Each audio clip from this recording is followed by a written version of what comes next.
ఇక వార్తల వివరాలు చూస్తే ఏపీ రాజధాని అమరావతి నిర్మాణం మళ్లీ మొదలైంది.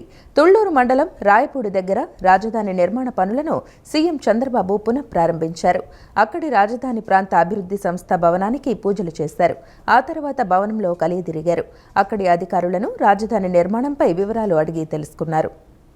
అమరావతిలో రాజధాని నిర్మాణ పనులను సీఎం చంద్రబాబు పునఃప్రారంభించారు. సిఆర్డీఏ ఆఫీసు పనులను ప్రారంభించి ఈ కార్యక్రమాన్ని మొదలుపెట్టారు. తుళ్లూరు మండలం ఉద్దండరాయనపాలెం వద్ద పనులు ప్రారంభించారు. భవన ప్రాంగణంలో సీఎం చంద్రబాబు, మంత్రి నారాయణ పూజా కార్యక్రమం నిర్వహించారు. 160 కోట్లతో గతంలో తెదేపా హయాంలో 7 అంతస్తులో సిఆర్డీఏ కార్యాలయ పనులు చేపట్టారు. ప్రాజెక్టు కార్యాలయ నిర్మాణాన్ని 2017లో ప్రారంభించారు. వైకాపా ప్రభుత్వం అధికారంలోకి వచ్చాక వీటిని నిలిపివేశారు. మొత్తం 3.62 ఎకరాల్లో G+7 భవనం ఇక్కడ ప్రభుత్వం నిర్మిస్తోంది. అదనంగా పార్కింగ్, ల్యాండ్స్కేపింగ్ 2.51 ఎకరాల విస్తీర్ణం కేటాయించారు. ఆర్కిటెక్చరల్, ఫినిషింగ్స్, ఇంటీరియర్స్, ఎలక్ట్రిక్ పనులు పెండింగ్లో ఉన్నాయి. రాణి రుద్రమదేవి కంటే ఇంకా ఎక్కువగా పోరాడారు, పౌరుషంగా పోరాడారు. ఎంత అణగదొక్కితే అంత రెచ్చిపోయారు. అనుకున్న లక్ష్య సాధన కోసం ముందుకు పోయారు. రాష్ట్రాన్ని మెప్పించారు. ప్రజల్ని ఎక్కడికక్కడ వాస్తవాలు చెప్పి జరిగిన అన్యాయాన్ని మీరు చెప్పగలిగారు. మీరు పడిన ఇబ్బందులు నేను చూశాను. నేను కూడా మీకోసరం, మీ ఉద్యమం కోసరం జోలి బట్టి డబ్బులు వసూలు చేసి మీకు ఆర్థిక సహాయం చేశాను. ఎక్కడికక్కడ చైతన్యవంతులు చేశాం. కానీ ఆ ప్రభుత్వం అణగదొక్కే ప్రయత్నమే చేశారు. కడాన మీరు న్యాయస్థానం టు దేవస్థానం పోతే దారంతా కూడా భోంచేయడానికి కూడా అవకాశాలు ఇవ్వకుండా, గెస్ట్ అక్కడుండే చౌల్ట్రీస్ కానీ లేకపోతే మ్యారేజ్ హాల్స్ కానీ ఏవి ఇవ్వనీయకుండా చేస్తే రోడ్డు మీద కూర్చొని భోంచేసే పరిస్థితి వచ్చారు. అడుగు అడుగున అణగదొక్కారు. ఇక్కడ కూడా నేను చూశాను. మీరు పోరాడుతూ ఉంటే మీ ఇండ్ల మీద ఆడపడుచుల యొక్క బాత్రూముల పైన కూడా డ్రోన్స్ వేసి ఒక విధంగా చెప్పాలంటే పైశాచిక ఆనందాన్ని పొందారు. అవన్నీ నా కళ్ళ ముందర కనపడొస్తున్నాయి. కానీ దైవ నిర్ణయం, ఈ పవిత్రమైన పుణ్య భూమి యొక్క పవర్. నేను ఆ రోజు ఒకటే ఆలోచించాను. అమరావతికి మీరు ల్యాండ్ ఇచ్చిన తర్వాత, భూసేకరణ అయిన తర్వాత సాక్షాత్తు ప్రధానమంత్రి గారిని పిలిచి ఇక్కడ ఫౌండేషన్ వేశాం. నేను ఒక పని చేసింది మీరు చూస్తే, రాష్ట్రంలో ఉండే అన్ని దేవాలయాల్లో, అన్ని మసీదుల్లో, అన్ని చర్చల్లో, ప్రపంచంలో ఉండే అన్ని పుణ్యక్షేత్రాల్లో పవిత్రమైన జలాన్ని తీసుకుని, పవిత్రమైన మట్టిని తీసుకుని ఆ దేవాలయాల్లో పూజలు చేసి ఆ బలమంతా తీసుకొచ్చి ఇక్కడ ఈ భూమిని పునీతం చేశాం. ఆ పవరే మనల్ని కాపాడింది. ఈరోజు ఎంతమంది రాక్షస మోక వచ్చినా, ఎన్ని విధ్వంసాలు చేసినా ఈ అమరావతిని బతికించిన ఘనత ఇక్కడుండే రైతాంగానిది. ఆ పవరు ఇక్కడుండే పవిత్రమైన భూమిదని చెప్పి కూడా నేను మీకు తెలియజేస్తాను. ప్రభుత్వ పాఠశాలల నిర్వహణకు 100 కోట్ల విడుదల చేసినట్లు మంత్రి నారా లోకేష్ ప్రకటించారు. ప్రతి పాఠశాలకు 50% కాంపోజిట్ నిధులు ఇచ్చారు. ఈ నిధులను ఆయా పాఠశాలల నిర్వహణ, పరిశుభ్రత, విద్యుత్ ఛార్జీలు, శుద్ధముక్కలు, డస్టర్లు, బోధనా సామగ్రి, రిజిస్టర్లు లాంటి వాటికి వినియోగించుకోవచ్చని తెలిపారు. ప్రభుత్వ పాఠశాలల నిర్వహణకు 100 కోట్లు విడుదల చేసినట్లు మంత్రి నారా లోకేష్ ప్రకటించారు. దీంతో ప్రధానోపాధ్యాయులకు ఉపశమనం లభించింది. పాఠశాల నిర్వహణకు నిధుల కొరత సమస్య మంత్రి లోకేష్ దృష్టికి రావడంతో వెంటనే చర్యలు తీసుకున్నారు. గత వైసీపీ ప్రభుత్వంలో శుద్ధ ముక్కలకు సైతం నిధులు ఇవ్వకపోవడంతో నిర్వహణ భారం ప్రధానోపాధ్యాయులపై పడింది. కరోనా తర్వాత పాఠశాలలకు సంబంధించిన కాంపోజిట్ గ్రాంట్లు, మండల రిసోర్స్ కేంద్రాల నిర్వహణ నిధులను అప్పటి జగన్ ఇవ్వలేదు. ఈ సమస్యలు తెలుసుకున్న మంత్రి లోకేష్ నిధులు విడుదలకు చర్యలు తీసుకున్నారు. 2024-25 విద్యా సంవత్సరానికి మొత్తం 855 పీఎం శ్రీ పాఠశాలలకు వార్షిక గ్రాంట్ల వినియోగం కింద 8,63,00,000, కస్తూర్బా గాంధీ బాలికా విద్యాలయాల్లో డైట్ మెయింటెనెన్స్ ఖర్చులకు 35,16,00,000, మండల రిసోర్స్ కేంద్రాలకు 8,82,00,000 రూపాయలను ప్రభుత్వం విడుదల చేసింది. మిగిలిన 40,728 ప్రాథమిక, మాధ్యమిక, సీనియర్ సెకండరీ పాఠశాలలకు 51,96,00,000 కాంపోజిట్ నిధులు మంజూరు చేశారు. ప్రతి పాఠశాలకు 50% కాంపోజిట్ నిధులు ఇచ్చారు. ఈ నిధులను ఆయా పాఠశాలల నిర్వహణ, పరిశుభ్రత, విద్యుత్ ఛార్జీలు, శుద్ధముక్కలు, డస్టర్లు, బోధనా సామాగ్రి, రిజిస్టర్ లాంటి వాటికి వినియోగించుకోవచ్చు. సబ్సిడీ సరుకులను అందజేయడానికి సహకరించాలని పౌర సరఫరాల శాఖ మంత్రి నాదెండ్ల మనోహర్ కోరారు. పెరిగిన ధరల నుంచి ప్రజలను కాపాడేందుకు తక్కువ ధరకే వంట నూనెను అందించాలని నిర్ణయం తీసుకున్నట్లు ప్రకటించారు. అందులో భాగంగా పామాయిల్ లీటర్ 110 రూపాయలు, సన్ఫ్లవర్ ఆయిల్ 124 రూపాయల ధరల్లో ప్రజలకు అందుబాటులోకి తీసుకువచ్చినట్లు చెప్పారు. ప్రజల నుంచి సబ్సిడీ వంట నూనెకు ఆదరణ పెరుగుతుందని అన్నారు. సామాన్య ప్రజలకు ఇబ్బందులు తగ్గించడమే ప్రభుత్వ ప్రధాన ఉద్దేశమని తెలిపారు. పౌర సరఫరాల శాఖ కార్యాలయంలో వంట నూనె దిగుమతిదారులు, కందిపప్పు సరఫరాదారులతో మంత్రి నాదెండ్ల మనోహర్ నిన్న సమావేశం నిర్వహించారు. ఈ సమావేశంలో పౌర సరఫరాల శాఖ అధికారులకు మంత్రి నాదెండ్ల మనోహర్ కీలక ఆదేశాలు జారీ చేశారు. ప్రజలకు కూటమి ప్రభుత్వం భారీ ఊరట కల్పించిందని అన్నారు. పెరిగిన ధరల నుంచి ప్రజలను కాపాడేందుకు తక్కువ ధరకే వంట నూనెను అందించాలని నిర్ణయం తీసుకున్నట్లు ప్రకటించారు. అందులో భాగంగా పామాయిల్ లీటరు 110 రూపాయలు, సన్ఫ్లవర్ ఆయిల్ 124 రూపాయలు ధరల్లో ప్రజలకు అందుబాటులోకి తీసుకువచ్చినట్లు తెలియజేశారు. ప్రజల నుంచి సబ్సిడీ వంట నూనెకు ఆదరణ పెరుగుతుందని అన్నారు. దీంతో సప్లైకి దిగుమతిదారుల నుంచి ఇబ్బందులు లేకుండా సప్లై పెంచడం కోసం ఈ సమావేశం నిర్వహించినట్లు మంత్రి నాదెండ్ల మనోహర్ తెలియజేశారు. కేంద్ర ప్రభుత్వం దిగుమతి సుంకం పెంచిన నేపథ్యంలో వంట నూనెల ధరలు పెరిగే అవకాశం ఉందని అన్నారు. సామాన్య ప్రజలకు ఇబ్బందులు తగ్గించడమే ప్రభుత్వ ప్రధాన ఉద్దేశమని తెలిపారు. వంట నూనెల దిగుమతిదారులు సప్లై పెంచాలని, సరైన సమయంలో సప్లై అందించాలని కోరారు. కందిపప్పు సరఫరాదారులతో మాట్లాడారు. మార్కెట్ ధరలకు కందిపప్పు కొనుగోలు చేసి సబ్సిడీ ధరపై పేద ప్రజలకు కందిపప్పు సరఫరా చేయాలని మంత్రి నాదెండ్ల మనోహర్ సూచించారు. సరఫరాదారులు ప్రజలకు సహకరించాలని మంత్రి మనోహర్ కోరారు. నాణ్యమైన కందిపప్పు సరఫరా చేయకపోతే చర్యలు తీసుకుంటామని మంత్రి నాదెండ్ల మనోహర్ హెచ్చరించారు. ప్రత్యేకమైన కేసులను లోతుగా విచారిస్తుందనే ఉద్దేశంతోనే ముంబై నటి కేసు, టీడీపీ కేంద్ర కార్యాలయంపై దాడి కేసును సిఐడికి అప్పగించినట్లు ఏపీ డీజీపీ ద్వారకా తిరుమలరావు తెలిపారు. ప్రస్తుతం కొన్ని ప్రధాన కేసుల్లో నిందితులుగా ఉన్నత స్థాయి వ్యక్తులు ఉన్నారని, వారిని విచారించడం పోలీసులకు కష్టమవుతుందనే ఉద్దేశంతో ఐపీఎస్ అధికారిని ప్రత్యేకంగా నియమించామని డీజీపీ చెప్పారు. ప్రత్యేకమైన కేసులను లోతుగా విచారిస్తుందనే ఉద్దేశంతోనే ముంబై నటి కేసు, టీడీపీ కేంద్ర కార్యాలయంపై దాడి కేసును సిఐడికి అప్పగించినట్లు ఏపీ డీజీపీ ద్వారకా తిరుమలరావు తెలియజేశారు. రాష్ట్రంలో గంజాయి విక్రయాలు, రవాణాను అరికట్టేందుకు ప్రభుత్వం చర్యలు చేపడుతుందన్నారు. ఇటీవల జరిగిన మంత్రుల సమావేశంలో యాంటీ నార్కోటిక్ టీంను ఏర్పాటు చేసేందుకు ప్రభుత్వం నిర్ణయం తీసుకుందని తెలియజేశారు. 450 మంది పోలీసు సిబ్బంది ఈ బృందంలో పనిచేస్తారని తెలిపారు. ఐజీ స్థాయి అధికారి పర్యవేక్షణ చేస్తారని, గంజాయి మూలాలను వెలికి తీస్తామన్నారు. ఇప్పటికే ఐజీ రవికృష్ణను యాంటీ నార్కోటిక్ బృందానికి చీఫ్గా నియమించామని చెప్పారు. ఈ నెల 21 నుంచి 31 వరకు పోలీస్ అమరవీరుల సంస్మరణ కార్యక్రమాలు నిర్వహిస్తామని తెలియజేశారు.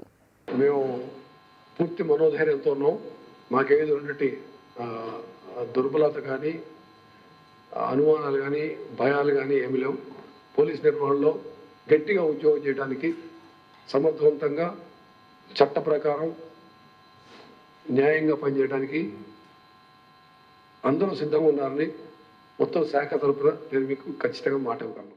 అనుమానాలు లేకుండా ధైర్యం చేయడం కోసం ఒక సిఐడి అనే ఒక సంస్థ ఉన్నట్లయితే దాంట్లో ఐఓ, అది ఐఓ ఇన్స్పెక్టర్ కావచ్చు, డిఎస్పీ కావచ్చు, ఎస్పీ కావచ్చు, కొంచెం ధైర్యంగా తన విధి నిర్వహణ చేయడానికి, ఇన్వెస్టిగేషన్ త్వరగా పూర్తి చేయడానికి అవకాశం ఉండే ఉద్దేశంతో సిఐడికి ఇవ్వడం జరుగుతుంది.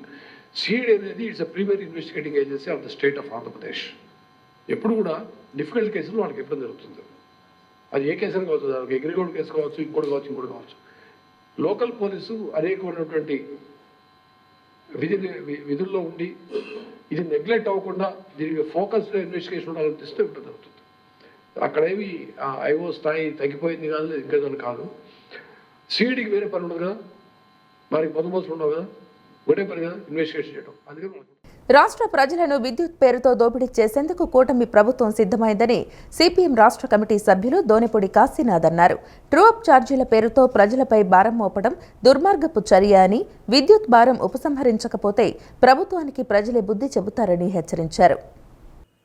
కృష్ణలంక రాణిగారి తోటలో 8,114 కోట్ల ట్రూ అప్ విద్యుత్ ఛార్జీల భారాలను ప్రజలపై మోపొద్దు అని సిపిఎం ఆధ్వర్యంలో నిరసన కార్యక్రమం నిర్వహించారు. ఈ సందర్భంగా సిపిఎం రాష్ట్ర కమిటీ సభ్యులు దోనెపూడి కాశీనాథ్ మాట్లాడుతూ, రాష్ట్ర ప్రజలను విద్యుత్ పేరుతో దోపిడీ చేసేందుకు కూటమి ప్రభుత్వం సిద్ధమైందన్నారు. చంద్రబాబుకు బషీర్బాగ్ విద్యుత్ ఉద్యమం గుర్తులేదా అని అడిగారు. ట్రూ అప్ ఛార్జీల పేరుతో ప్రజలపై భారం మోపడం దుర్మార్గపు చర్య అని, విద్యుత్ భారం ఉపసంహరించకపోతే ప్రభుత్వానికి ప్రజలే బుద్ధి చెబుతారని హెచ్చరించారు. కూటమి ప్రభుత్వం ఎన్నికల్లో ఇచ్చిన విద్యుత్ హామీ నిలబెట్టుకోవాలని అన్నారు. రానున్న రోజుల్లో ప్రజలతో కలిసి రాష్ట్ర వ్యాప్త ఉద్యమానికి శ్రీకారం చుడతామని తెలియజేశారు. 8,114 కోట్లు 2021, 22, 23 సంవత్సరాలై సర్దుబాటు ఛార్జీల పేరుతో, ట్రూ అప్ పేరుతో జనం మీద రుద్దేటువంటి దానికి ప్రయత్నం చేస్తున్నటువంటిది ఇదా నువ్వు ఎన్నికల్లో చేసిన వాగ్దానం అని చెప్పని అడుగుతూ ఉన్నాం. ఎన్నికల్లో మీరు చేసిన వాగ్దానం ఇది కాదు. ఎన్నికల్లో పీపీపీ పేరుతో మొత్తం విద్యుత్ ప్రైవేట్ రంగం నుండి కొనుగోలు చేసి పీపీఏల పేరుతో వాళ్ళ దగ్గర నుండి వసూలు చేసి కమిషన్ కొట్టింది గత ప్రభుత్వం అని చెప్పావు. మరి ఇప్పుడు 8,114 కోట్లు సర్దుబాటు ఛార్జీల పేరుతో పెంచడంలో ఔచిత్యం ఏంటని చెప్పనేటువంటిది మేము ప్రశ్నిస్తూ ఉన్నాం. సమాధానం చెప్పాలా? ఒకవైపు స్మార్ట్ మీటర్లు, ఒకవైపు విద్యుత్ ఛార్జీలు, ఒకవైపు సర్దుబాటు ఛార్జీలు, ఈ రకమైనటువంటి పద్ధతుల్లో వేల కోట్ల రూపాయలు ప్రజల మీద భారం వేసేటువంటి దానికి ఇదేనా మీ వాగ్దానం? బంగాళాఖాతంలో ఉత్తర అండమాన్ ప్రాంతంలో ఆదివారం ఉపరితల ఆవర్తనం ఏర్పడనుంది. ఈ వాయుగుండం ఆంధ్రప్రదేశ్, పశ్చిమ బెంగాల్ మధ్యలో తీరం దాటొచ్చని వాతావరణ నిపుణులు అంచనా వేస్తున్నారు. బంగాళాఖాతంలో అల్పపీడనం ఏర్పడ్డాక స్పష్టత వస్తుందని పేర్కొన్నారు. బంగాళాఖాతంలో ఉత్తర అండమాన్ ప్రాంతంలో ఆదివారం ఉపరితల ఆవర్తనం ఏర్పడనుంది. దీని ప్రభావంతో బంగాళాఖాతంలో ఈ నెల 22 నాటికి అల్పపీడనం ఏర్పడే అవకాశం ఉందని అమరావతి వాతావరణ శాఖ పేర్కొంది. ఆ తర్వాత ఈ అల్పపీడనం వాయువ్య దిశగా కదులుతూ ఈ నెల 24 నాటికి వాయుగుండంగా బలపడవచ్చని తెలిపింది. ఈ వాయుగుండం ఆంధ్రప్రదేశ్, పశ్చిమ బెంగాల్ మధ్యలో తీరం దాటొచ్చని వాతావరణ నిపుణులు అంచనా వేస్తున్నారు. బంగాళాఖాతంలో అల్పపీడనం ఏర్పడ్డాక స్పష్టత వస్తుందని పేర్కొన్నారు. బంగాళాఖాతంలో అల్పపీడనం కారణంగా ఈ నెల 24వ తేదీ తర్వాత ఉత్తర కోస్తా జిల్లాలో భారీ వర్షాలకు అవకాశం ఉందని అమరావతి వాతావరణ కేంద్రం పేర్కొంది. శని, ఆదివారాల్లో రాష్ట్ర వ్యాప్తంగా తేలికపాటి నుంచి ఓ మోస్తరు వర్షాలు కురుస్తాయని వాతావరణ శాఖ వెల్లడించింది. శుక్రవారం తిరుపతి, శ్రీ సత్యసాయి, చిత్తూరు, ఏలూరు, గుంటూరు, వైఎస్ఆర్ అన్నమయ్య, శ్రీకాకుళం తదితర జిల్లాల్లో తేలికపాటి నుంచి మోస్తరు వర్షాలు కురిశాయి. మాజీ సీఎం జగన్మోహన్ రెడ్డి పరిపాలనకు ఏమాత్రం అర్హుడు కాదని, కేవలం అప్పులు తీసుకువచ్చి బటన్ నొక్కడం మాత్రమే అతనికి తెలుసని మైలవరం శాసనసభ్యులు వసంత వెంకట కృష్ణ ప్రసాద్ విమర్శించారు. సంపద సృష్టించి సంక్షేమ పథకాలు అమలు చేయగలిగిన నాయకుడు నారా చంద్రబాబు నాయుడు అని కొనియాడారు. ప్రజలకు సేవ చేయడానికి ఉన్నాం తప్పితే అక్రమ పద్ధతులకు పాల్పడద్దని చెప్పి నిర్దిష్టమైనటువంటి ముఖ్యమంత్రి గారు సూచన చేయడం జరిగింది. అదే సమావేశంలో 7 గంటలు సాగి మేము రకరకాల సమస్యలు ప్రస్తావించడం, వాటన్నిటికి ముఖ్యమంత్రి గారు సమాధానాలు చెప్పడం ఇవన్నీ జరిగినాయి. మా గత పార్లమెంటు సభ్యులు ఇప్పుడు అక్కడ వైసీపీ నుంచి నేను ఎలాగైతే ఇక్కడికి వచ్చి పోటీ చేశాను, అలాగే వేమిరెడ్డి ప్రభాకర్ రెడ్డి గారు కూడా అటునుంచి వచ్చి ఇక్కడ పోటీ చేసి గెలిచి ఆయన మధ్యలో సమావేశంలో లేచి చెప్పారు, సార్ మిమ్మల్ని చూస్తే మాకు ఆశ్చర్యంగా ఉంది. గత ప్రభుత్వ హయాంలో ఇలాగే మీటింగ్లు పెడితే ఒక పావు గంట సేపు ఆయన చెప్పడం, తర్వాత మేమేం మాట్లాడిపోయినా విన్న పరిస్థితి. కానీ మీరు స్వయంగా ఇన్ని గంటలు ఇంతమంది అడిగిన వాటికి సమాధానాలు చెప్పి 7.5 గంటల పాటు సమావేశం సాగిందంటే మేము ఆశ్చర్యపోతున్నామండి అని చెప్పి వారు అందరి తరఫున చెప్పడం జరిగిందనమాట. కాబట్టి జగన్మోహన్ రెడ్డి గారు అనే వ్యక్తి పాలనకి అర్హులు కాదు. జగన్మోహన్ రెడ్డి గారి వల్ల ఈ రాష్ట్రం ఒక 20 సంవత్సరాలు వెనకబడిపోయింది. దానికి కారణం ఏంటంటే ఆయనకి సంపద సృష్టించడం చేత కాదు, పరిశ్రమలు తీసుకురావడం చేత కాదు, ఉద్యోగాలు ఇవ్వడం చేత కాదు. కేవలం ఆయన చేత అయింది అప్పులు తేవటం, బటన్ నొక్కటం. వరద బాధితులకు ప్రభుత్వం అందించిన సహాయం పూర్తి స్థాయిలో అందలేదని విజయవాడ నగర కాంగ్రెస్ కమిటీ అధ్యక్షులు నరహరిశెట్టి నరసింహారావు విమర్శించారు. విజయవాడలో ఆయన మీడియాతో మాట్లాడుతూ కొత్త ప్రభుత్వం ఏర్పడిన వెంటనే వరదలు రావడం దురదృష్టకరమని అన్నారు. వరద పరిసర ప్రాంతాలలో పీసీసీ రాష్ట్ర అధ్యక్షురాలు వైఎస్ షర్మిల, గిడుగు రుద్రరాజుతో పాటు కాంగ్రెస్ పార్టీ నాయకులు అందరూ తీవ్ర స్థాయిలో పర్యటించి బాధితులను పరామర్శించామని చెప్పారు. వరదలలో ప్రభుత్వ పనితీరు అంతగా కనిపించలేదని, వరద బాధితులలో ఏ ఒక్కరికి పూర్తి స్థాయిలో సహాయం అందలేదన్నారు. బాధితులకు నష్టపరిహారం 30,000 రూపాయలు అందించామని ప్రభుత్వం చెబుతుందని, కానీ వాస్తవంగా బాధితులకు అందింది 5,000 రూపాయలు మాత్రమేనని పేర్కొన్నారు. బాధితులందరికీ సమన్యాయం జరగాలని కాంగ్రెస్ పార్టీ తరపున డిమాండ్ చేస్తున్నామని అన్నారు. ఈ సమావేశంలో కొలనకొండ శివాజీ, గురునాథం షేక్, అన్సారీ తదితరులు పాల్గొన్నారు. 25,000 అన్నారు, అనకాడ కూడా 5,000 ఇచ్చారు. అలాగే స్ట్రీట్ వెండర్స్, హాకర్స్ కానీ, బళ్ళ వ్యాపారాలు చేసుకునే వాళ్ళు కానీ, చిరు వ్యాపారులు కానీ వాళ్ళంతా కూడా రోడ్ల మీద పడిపోయారు. వాళ్ళకి ఏదో మేము ఇస్తామని ఆనాడు భరోసా ఇచ్చారు మంత్రులు, ముఖ్యమంత్రి గారు కూడా.